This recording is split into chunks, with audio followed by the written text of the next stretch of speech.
Now, in my last video, we looked at who Sir Isaac Newton was and some of the important contributions he made to the world of science as we know it. But in this video, we're going to take a look at his theory of gravity.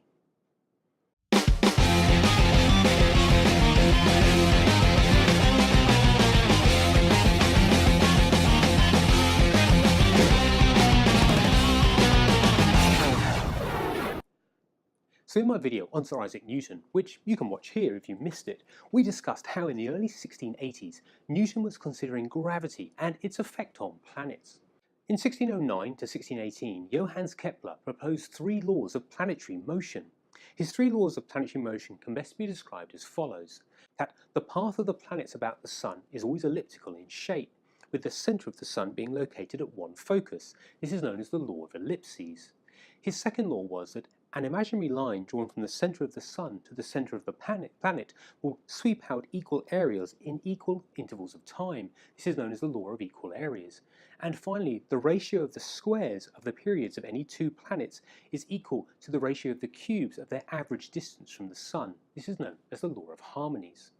Now, over the course of some 10 years, Newton, using that, came up with his view of gravity. And it basically set forth the idea that gravity was a predictable force that acts on all matter in the universe, and it's a function of both mass and distance. The theory states that each particle of matter attracts every other particle, for instance the particles of the Earth and the particles of you, with a force that is directly proportional to the product of their masses and inversely proportional to the square of the distance between them. In other words, the further apart the particles are, or the less massive the particles, the less the gravitational force. Now, the standard formula for the law of gravitation goes that the force equals g times m1 times m2 over d squared, where F is the force between the masses, g is what's known as the gravitational constant, m1 is the first mass, m2 is the second mass, and r is the distance between the centre of the masses. Now, F is measured in newtons, m1 and m2 in kilograms, and r is in meters. And the constant g is approximately equal to 6.673 times 10 to the minus 11 newtons.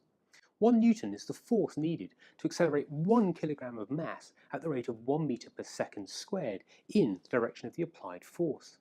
So let's actually see what that implies. Imagine we've got an 80 kilogram person standing on the Earth at sea level. What is the force of gravity for me? Well, first we need to plug in various pieces, like we need to know the mass of the Earth, plus we need to know the distance between the centre of the Earth and sea level. Now, 5.98 times 24 kilograms is the mass of the Earth, and 6.30 times 10 to the power 6 meters is the distance between the centre of the Earth and me. And we end up with the figure, if we plug this in, of 804 newtons. Now, let's imagine I'm now on a plane at 40,000 feet. What is the gravitational force between the Earth and me now? Well, in order to do that, all we really have to do is just update the distance between sea level and the plane. And when we do that, we get the figure of 781 newtons. In other words, that distance makes very little change to the gravitational force because it's such a minute distance in universal terms.